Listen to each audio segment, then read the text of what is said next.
비트코인이란 게 이게 실체가 없는 건데 대체 뭐가 가치가 있다는 건지 그거를 사실 제일 궁금해 하실 것 같아요. 그러니까 비트코인이 뭐 딱히 어디 쓸모가 있는 것 같이 보이지도 않고 네. 당연한 얘기지만 손에 만져지는 것도 아니고 네. 제가 2014년도에 제 책을 쓰면서 그림 작가님하고 같이 작업을 했어요. 근데 제가 그림 작업할 때 일주일 동안 거기 내려가서 같이 작업을 했는데 그분이 뭐 그림은 그려주는데 비트코인 살 생각이 전혀 없는 거죠. 그때 제가 마지막에 그분을 설득해서 그분이 지금 비트코인 좀 갖고 계시거든요. 어떻게 설득했냐면 비트코인 책을 굉장히 많이 쓰셨잖아요. 네. 비트코인은 강했다. 네. 지혜의 족보, 네. 메타버스와 돈의 비애, 그리고 비트코인, 달러의 지정학까지 네 권이나 책을 쓰셨는데 네. 그러면 작가님은 언제부터 비트코인에 좀 흥미를 가지셨나요? 2014년도 2월 달에 마운트 곡스 해킹 사건 때 외신에서 그걸 보고 사람들이 미쳤다고 생각했습니다. 그래서 사람들을 계도하려고 공부를 했다가 제가 빠져들었죠. 아, 처음에는 이거 사기다. 그렇죠. 하지 말아라. 네. 라는 얘기를 하려고 공부를 했는데 그러다가 이제 본인이 빠지셨다. 그럼요. 빠져드는데 얼마 안 걸렸습니다. 3주 만에 빠져들었습니다. 아, 진짜요? 네. 그러면은 사실 지금도 마찬가지로 이 영상을 보고 계신 분들 중에서도 비트코인이란 게 이게 실체가 없는 건데 대체 뭐가 가치가 있다는 건지 그거를 사실 제일 궁금해 하실 것 같아요. 그렇죠. 또 그런 질문 가장 많이 받으시지 않나요? 그럼요. 거기에 대해서는 그럼 어떻게 대답을 보통 하고 계신가요? 그러니까 비트코인이 뭐 딱히 어디 쓸모가 있는 것 같이 보이지도 않고 당연한 얘기지만 손에 만져지는 것도 아니고 게임 머니는 게임 안에서 어떤 그런 가치를 창출하지만 그런 것도 아니고 이해가 안 되는 게 너무 당연합니다. 왜냐하면 비트코인은 기존의 화폐에 대한 경제학적 상식을 완전히 뒤집는 거거든요. 깨닫고 나서 보이면 이게 다 보입니다. 상식적인데 깨닫기 전에 기존의 지식으로 상식을 갖고 보면 이게 안 걸려드는 게 없어요. 가격은 요동치죠. 누가 만들었는지도 모르죠. 국가는 인정하고 있지 않죠. 뭐 쓴다고 하면 자금 세탁이나 뭐 이런 거에 쓰이죠. 그러니까 뭐 좋은 게 하나도 없고 그 다음에 전기를 엄청 잡아먹고요. 그러면은 이건 일반적으로 사람들이 봤을 때는 아무리 생각해도 가치가 있다는 거를 인정하기가 힘들 텐데. 글쎄요. 그러면은 정말 모르시는 분들이 듣더라도 이러면 좀 가치가 있을 수 있겠네 라고 좀 설명을 할 수 있을 만한 그런 포인트가 있을까요? 네, 이 책의 맨 마지막 한 문단이기도 한데요. 제가 2014년도에 제 책을 쓰면서 그림 작가님하고 같이 작업을 했어요. 좀 쉽게 쓰려고. 근데 제가 그림 작업할 때 일주일 동안 거기 내려가서 같이 작업을 했는데 그분이 뭐 그림은 그려주는데 비트코인 살 생각이 전혀 없는 거죠. 그때 제가 마지막에 그분을 설득해서 그분이 지금 비트코인 좀 갖고 계시거든요. 어떻게 설득했냐면 그 당시에 시리아 내전이었어요. 시리아 난민들이 막 유럽으로 막 배 타고 막 오고 그럴 때였는데 전쟁은 전 세계 어디서나 일어난다. 근데 나는 싸우더라도 가족들은 좀 안전한 데로 보내고 싶지 않냐. 그러면 뭘 쥐어서 보낼 것이냐 라는 질문을 제가 그분한테 드렸어요. 그랬더니 진지하게 들으시더라고요. 가장이니까. 이 책의 맨 마지막 내용이기도 한데요. 국경을 넘을 때 세 가지 방식이 있어요. 가족들한테 쥐어줄 수 있는 게. 첫 번째가 종이 달러, 두 번째가 누런 황금, 세 번째가 비트코인이거든요. 근데 달러는 안 돼요. 달러는 은행에 있는 달러는 안 돼요. 왜냐하면 동결입니다. 어느 나라든지 전쟁이나 이런 국가 위기 상태가 오면 외화 반출을 금지하죠. 금은 우리나라 같은 경우 공항이나 이제 항구일 텐데 금속 탐지기에 다 걸릴 거예요. 종이 달러를 많이 갖고 계시면 좋죠.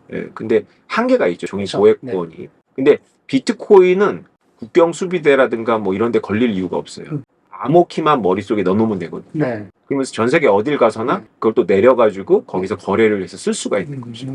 그리고 잘 생각해보면 이게 부자들이 어떻게 움직일 거를 생각해봐야 되거든요. 우리가 생각해보면 부자들만의 어떤 그런 그라운드가 있어요. 예를 들면 우리가 생각하기에는 별로 멋있지도 않은 그림인데 팝아트라 그래가지고 엄청 비싸게 팔려고 이러잖아요. 그림이나 도자기나. 그걸 잘 생각해보면 그게 예술적 가치도 물론 있겠지만 그게 다가 아니거든요.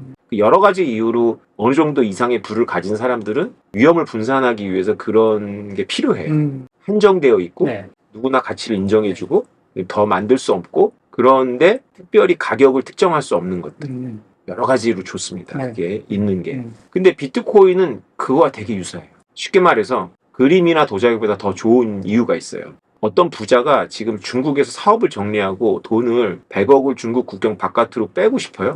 그 100억 원의 가치를 담아가지고 뺄 수 있는 도구가 없습니다. 그렇죠. 비트코인은 가능해요. 국경 수비대에도 안 걸리고. 그렇죠. 그다음에 금속 탐지기에도 안 걸리고. 여러분 전 세계에요. 부자가 제가 보기에는 1000만 명이 넘을 텐데 그들이 이 가치를 깨달으면요. 비트코인은 못 구합니다. 특히 좀 국가에 의해서 돈을 쉽게 몰수당할 수 있는 환경에 있는 국가의 부자들이 더 원하겠네요. 그럼요. 이렇게 딱 들어도 좋은 것 같긴 한데 그래도 또 이제 사람들이 궁금해하는 거는 그래도 이건 어차피 돈이 아니지 않냐. 아무리 생각해도 이거 돈이 아닌 것 같은데 네. 거기에 대해서는 어떻게 생각하실까요? 그 질문은 제가 좀 이렇게 직답을 드리긴 되게 어려워요. 왜냐하면 화폐라는 것 자체가 좀 냉정하게 생각해보면 이게 미스터리한 현상입니다. 그렇죠. 그래서 프리드만이라는 통화론의 거두께서는 화폐 환상이라는 책을 쓰셨는데 그 양반이 하고 싶은 말이 뭐냐면 우리가 당연하게 생각하는 이 화폐도 따지고 들어가 보면 믿음의 근거가 없다는 거예요. 네. 금도 그렇다는 거예요. 네. 금도. 그러니까 화폐라는 것 자체가 상식적인데 비트코인만 비상식적인 게 아니고요. 네. 비상식적인 비트코인이 등장함으로써 화폐 현상이 얼마나 난센스인지를 우리한테 새로 가르쳐주고 있다라고 봐요. 원래는 아무도 그런 생각을 안 했는데 그렇죠.